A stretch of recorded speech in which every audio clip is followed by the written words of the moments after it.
നമസ്കാരം, യൂറോ മലയാളി ന്യൂസിലേക്ക് സ്വാഗതം. ലാലേട്ടൻ മലയാളികൾക്ക് ആവേശമാണ്. ചിത്രചേച്ചി അഭിമാനവും. പ്രിയപ്പെട്ടവർ ഓരോരുത്തരായി വേദിയിൽ അണിനിരുന്നപ്പോൾ ലണ്ടനിലെ ചരിത്രപ്രസിദ്ധമായ ഓവോ അരീനയിൽ ഇന്നലെ വൈകിട്ട് പിറന്നത് മറക്കാനാവാത്ത ആഘോഷരാവായിരുന്നു.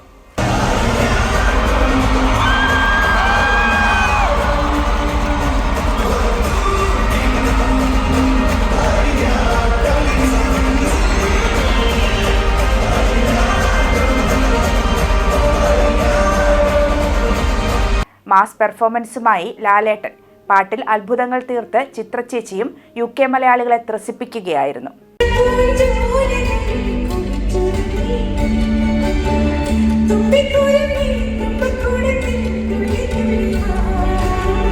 Mohanlal live beyond the screen show ഒരു നോൺ സ്റ്റോപ്പ് എന്റർടൈൻമെന്റായി മാറി.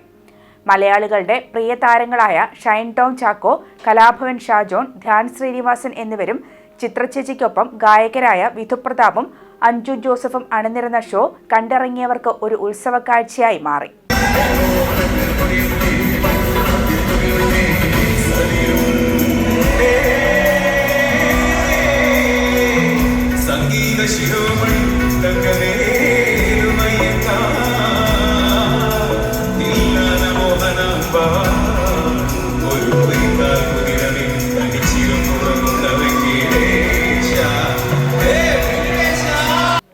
പ്രശസ്ത നർത്തകരായ റംസാൻ മുഹമ്മദും സാനിയ അയ്യപ്പനും സ്വാസികയും ചടലനൃത്തവുമായി എത്തിയതോടെ കാണികളും കൂടെ കൂടി.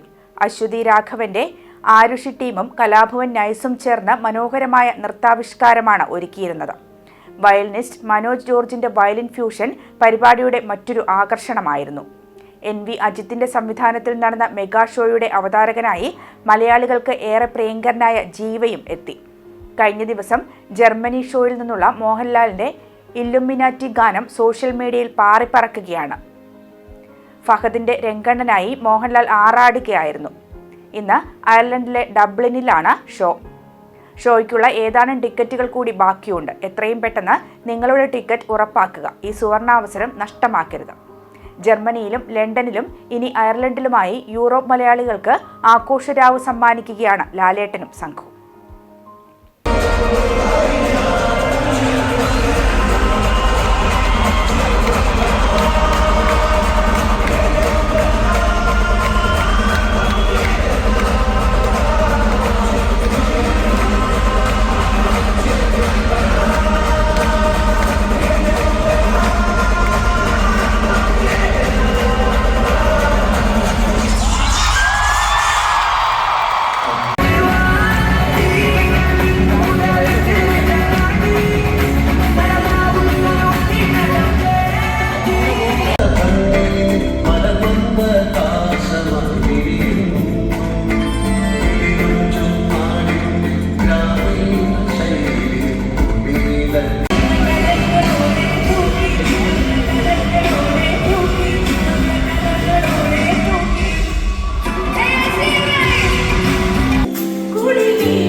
ദിവസത്തെ വെടിനിർത്തൽ കരാർ ലംഘിച്ച് US-ഉം ഇറാനും വീണ്ടും അക്രമം കടുപ്പിക്കുന്നു. ലോകത്തിന്റെ സമാധാനം കെടുത്തിയാണ് അക്രമം പുനരാരംഭിച്ചത്.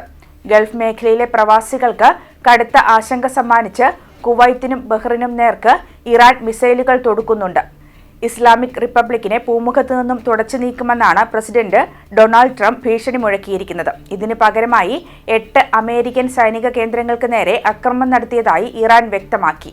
ഇറാൻ സൈനിക കേന്ദ്രങ്ങൾ ആക്രമിച്ചതിന് പകരം ബഹ്റിനിലെ US നേവിയുടെ 5th ഫ്ലീറ്റ് ആസ്ഥാനവും കുവൈത്തിലെ അലി അസ്സലേം എയർബേസിനും നേർക്കാണ് Islamic revolutionary guards corps ballistic മിസൈലുകളും ഡ്രോണും തൊടുത്തത്. എന്നാൽ ഈ മിസൈലുകളെല്ലാം US സൈന്യം തടുത്തിട്ടതായി സൈനിക വൃത്തങ്ങൾ സ്ഥിരീകരിച്ചു. താൽക്കാലിക വെടിനിർത്തൽ പ്രഖ്യാപിച്ച ശേഷമാണ് ഈ അപകടകരമായ സ്ഥിതി രൂപപ്പെടുന്നത്. ഈ ദിവസങ്ങളിൽ ഗൾഫ് മേഖലയിലെ അമേരിക്കൻ സൈനിക കേന്ദ്രങ്ങൾക്ക് നഗരം സമ്മാനിക്കുമെന്നാണ് ഇറാന്റെ ഭീഷണി.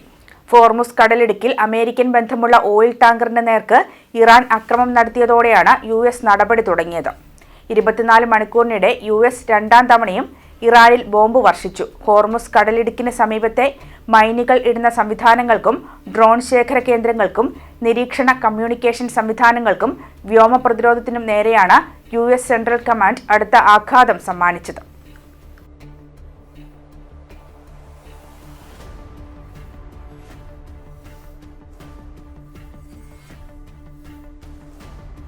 ബ്രിട്ടീഷ് പെൺകുട്ടികൾക്ക് നേരെ പാകിസ്ഥാനി വംശജർ നടത്തിയ ലൈംഗിക പീഡനങ്ങളും ബലാത്സംഗങ്ങളും ക്രൂരതകളും പുറത്തുവന്നപ്പോൾ രാജ്യം ഒന്നടങ്കം ഞെട്ടി. റോത്തർഹാമിൽ ചെറിയ പെൺകുട്ടികൾക്ക് നേരെ നടന്ന ലൈംഗിക ചൂഷണങ്ങളിൽ പ്രധാനമായും പാകിസ്ഥാനി വംശജരായിരുന്നു പ്രതികൾ. വംശവെറിയന്മാരെന്ന് മുദ്രകുത്തുമെന്ന് ഭയന്ന് സിസ്റ്റം നിശബ്ദരായപ്പോൾ കുറ്റവാളികൾ പെൺകുട്ടികളെ ക്രൂരതയ്ക്ക് ഇരയാക്കുകയായിരുന്നു. എന്നാൽ റോത്തർഹാം കേസിൽ ഉൾപ്പെടെ നേരിട്ട വീഴ്ചകൾ വിവാദമായതോടെ ഇത്തരം ലൈംഗിക ചൂഷണ കേസുകൾ പുനരന്വേഷിക്കാനുള്ള ശ്രമത്തിലാണ് പോലീസ് സേന. തലസ്ഥാന നഗരമായ ലണ്ടനിൽ പുനരന്വേഷണം ആവശ്യമുള്ള 4000-ലേറെ ഗ്രൂമിംഗ് ഗ്യാങ് കേസുകളാണ് മെട്രോപൊളിറ്റൻ പോലീസ് തിരിച്ചറിഞ്ഞിരിക്കുന്നത്. ലണ്ടനിൽ 2010 മുതലുള്ള സംഘം ചേർന്നുള്ള ലൈംഗിക ചൂഷണങ്ങളാണ് സ്കോട്ട്ലൻഡ് യാർഡ് ഓഡിറ്റിംഗിന് വിധേയമാക്കിയത്.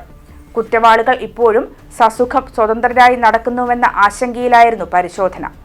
ഏകദേശം 12,000 സംഭവങ്ങൾ റിപ്പോർട്ട് ചെയ്തെങ്കിലും ഇതിൽ 1% കേസുകളും വീണ്ടും അന്വേഷിക്കണമെന്നാണ് ഞെട്ടിക്കുന്ന കണ്ടെത്തൽ.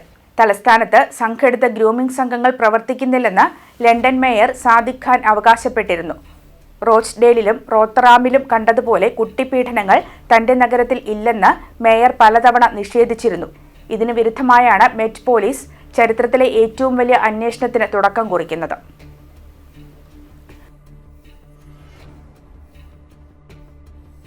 മുംബൈയിലെ ബുക്കളയിൽ മുഹറം ഘോഷയാത്രയ്ക്കിടെ വിഷഗുളികകൾ വിതരണം ചെയ്ത യുവാവ് അറസ്റ്റിൽ. 15,000 പേരെ കൊല്ലുകയായിരുന്നു തന്റെ ലക്ഷ്യമെന്ന് പ്രതിയായ ഫയാസ് പ്രേംജി പോലീസിന് മൊഴി നൽകി. റോഡിലെ റഹ്മദാബാദ് സെമിത്തേരിക്ക് സമീപം നടന്ന ഘോഷയാത്രയ്ക്കിടെയാണ് സംഭവം. വേദന സംഹാരികളാണെന്ന് വിശ്വസിപ്പിച്ചാണ് ഇയാൾ ആളുകൾക്ക് ഗുളികകൾ നൽകിയത്.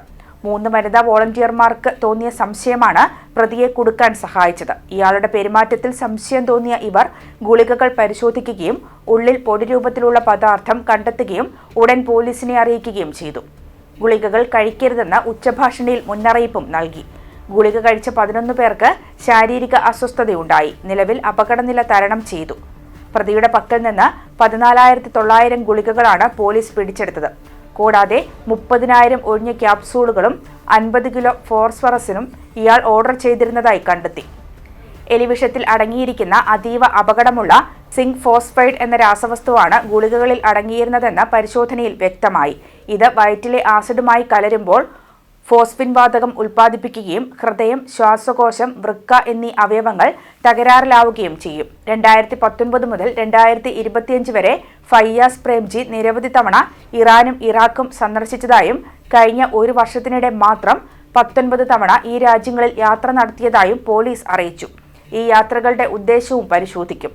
പ്രതിയുടെ മൊബൈൽ ഫോൺ, സാമ്പത്തിക ഇടപാടുകൾ, ഡിജിറ്റൽ രേഖകൾ, ബന്ധങ്ങൾ എന്നിവ വിശദമായി പരിശോധിച്ച് ഇയാൾ ഒറ്റയ്ക്കാണോ പ്രവർത്തിച്ചതെന്നും മറ്റാരുടെയെങ്കിലും സ്വാധീനമുണ്ടായോ എന്നും പരിശോധിക്കും. പ്രതി മുംബൈയിലെ ഷിയ ഖോജ കമ്മ്യൂണിറ്റി അംഗമാണ്. സംഭവത്തിൽ വിശദമായ അന്വേഷണം തുടങ്ങി. യൂറോപ്പ് മലയാളി ന്യൂസ് പൂർണ്ണമാകുന്നു. നമസ്കാരം.